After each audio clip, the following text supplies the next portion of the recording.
नमस्कार साथियों, स्वागत है आपका एक बार फिर से अपने YouTube चैनल GS ऑरिजिन पे। साथियों, आज हम फिर से आ गए हैं कुछ नए प्रश्नोत्तर को लेकर के। जैसा कि हमारा एक सीरीज चल रहा है स्पीडी रेलवे जीके का, उसमें आज देखते हैं कुछ इंपॉर्टेंट क्वेश्चन और उनके आंसर्स। तो चलिए वीडियो को देर ना करते हुए स्टार्ट करते हैं। पहला क्वेश्चन देखिए आपके सामने, कर्क रेखा भारत के कितने राज्यों से होकर के गुजरती है? तो कर्क रेखा भारत के 8 राज्यों से होकर के गुजरती है। अगला देखिए, कह रहा है नीति निर्देशक तत्वों में कल्याणकारी राज्य की अवधारणा सम्मिलित किया गया है।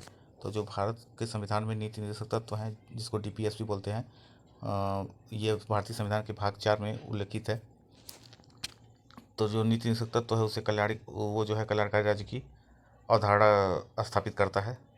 बढ़ते अगले क्वेश्चन की तरफ। अगला क्वेश्चन कह रहा है कि भारत का नेपोलियन किसे कहा जाता है? तो भारत का जो नेपोलियन है उसे समुद्रगुप्त को कहा जाता है।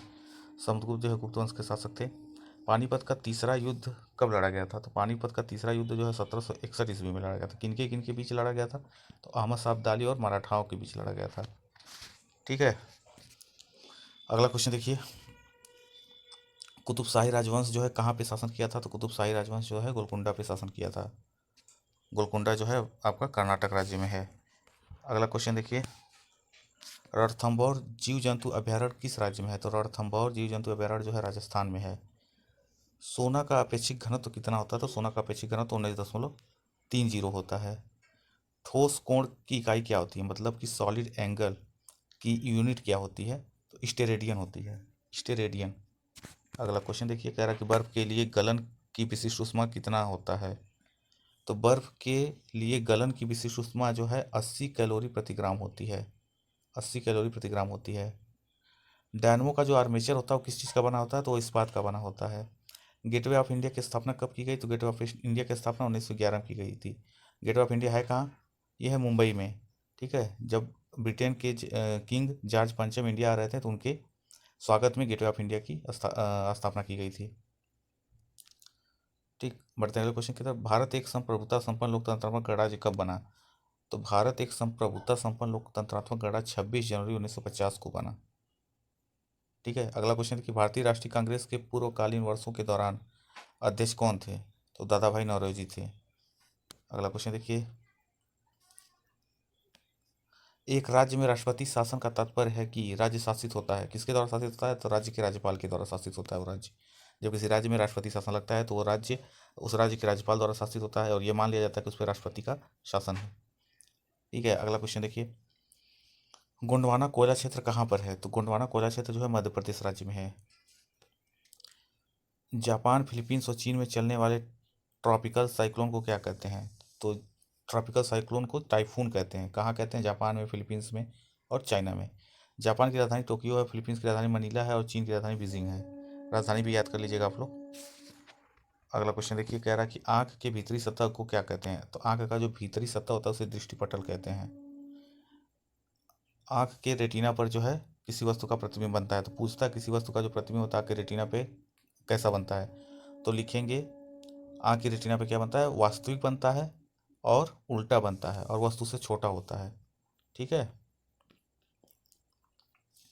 अगला क्वेश्चन देखिए, बिल गेट्स किसका स्वामित्व करते हैं? तो बिल गेट्स जो है माइक्रोसॉफ्ट का स्वामित्व करते हैं। माइक्रोसॉफ्ट जो कंपनी है वो बिल गेट्स की है। संसार की सबसे लंबी नदी कौन सी है? तो संसार की जो सबसे लंबी नदी है वो नील नदी है।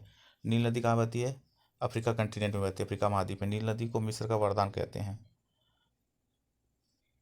नील नदी को मिस्र का क्या कहते हैं? वरदान कहते हैं। ठीक है, रघुवंशम के लेखक कौन है? तो रघुवंशम के लेखक कालिदास हैं। हर्ष के संबंध में जानकारी प्राप्त करने का मुख्य स्रोत क्या है? तो हर्ष के संबंध में अगर जानकारी आपको प्राप्त करना है तो बाणभट्ट द्वारा रचित हर्षचरित है। ठीक है, जो हर्ष के संबंध में जानकारी देता है। अगला क्वेश्चन देखिए, अगला क्वेश्चन कह रहा है कि प्रेयरी का संबंध क्या किससे है? तो प्रेयरी का जो संबंध है उत्तरी अमेरिका के घास के मैदान से है। तो शीतोष्ण घास का मैदान है ये उत्तरी अमेरिका में। कौन? प्रेयरी। गेहूं का अग्रणी उत्पादक देश कौन है? तो गेहूं का अग्रणी उत्पादक देश चाइना है, मतलब चीन है। और दूसरे नंबर पे कौन है? तो अपना भारत है। एशिया के देशों में सर्वप्रथम औद्योगिकरण कहाँ हुआ? तो एशिया के देशों में सर्वप्रथम औद्योगिकरण जो है जापान में हुआ। मैंने अभी बताया जापान की राजधानी क्या है? टोक्यो। लाल सागर का रंग लाल किसकी उपस्थिति के कारण होता है? तो लाल सागर का जो लाल रंग है वो शैवाल की उपस्थिति के कारण है। दामोदर घाटी में कोयला कहाँ पाया जाता है? तो दामोदर घाटी में कोयला रानीगंज, बोकारो और झरिया में पाया जाता है। ठीक है, अगला क्वेश्चन देखिए, राष्ट्रीय विकास परिषद की अध्यक्षता कौन करता है? तो राष्ट्रीय विकास परिषद की अध्यक्षता जो प्रधानमंत्री करता है। जो योजना आयोग है दोस्तों, योजना आयोग का नाम फिलहाल अभी बदल कर नीति आयोग हो गया है। तो नीति आयोग के भी जो अध्यक्ष होते हैं वो भारत के प्रधानमंत्री होते हैं। भारत में सर्वप्रथम कागजी मुद्रा का चलन कब से प्रारंभ हुआ? तो भारत में कागजी मुद्रा का जो प्रचलन है वो 1862 से स्टार्ट हुआ। संविधान सभा का पहला अधिवेशन कहाँ हुआ? तो संविधान सभा का पहला अधिवेशन जो है नई दिल्ली में हुआ। ठीक है, कब हुआ था? तो 9 दिसंबर 1946 को हुआ था। ठीक है, अगला क्वेश्चन देखिए, भारतीय संविधान का मौलिक कर्तव्य, भारतीय संविधान में मौलिक कर्तव्य को कब समाहित किया गया था? तो भारतीय संविधान में जो मौलिक कर्तव्य को 42वें संविधान संशोधन 1976 के माध्यम से जोड़ा गया था। कुल 11 मौलिक कर्तव्य हैं। और बढ़ते हैं लास्ट क्वेश्चन की तरफ। लास्ट क्वेश्चन देखिए, कह रहा है कि भारत का सबसे बड़ा जलप्रपात कौन है और किस नदी पर है? तो भारत का जो सबसे बड़ा जलप्रपात है जोग या गरसोप्पा है, जो शरावती नदी कर्नाटक राज्य में है। शरावती नदी पर है, कर्नाटक राज्य में। कौन है? जोग या गरसोप्पा जलप्रपात। ठीक है दोस्तों, अगर वीडियो अच्छी लगे तो वीडियो को लाइक और शेयर जरूर करें। चैनल पर अगर नए हो तो चैनल को सब्सक्राइब करना ना भूलें। मिलते हैं नेक्स्ट वीडियो में, तब तक के लिए धन्यवाद।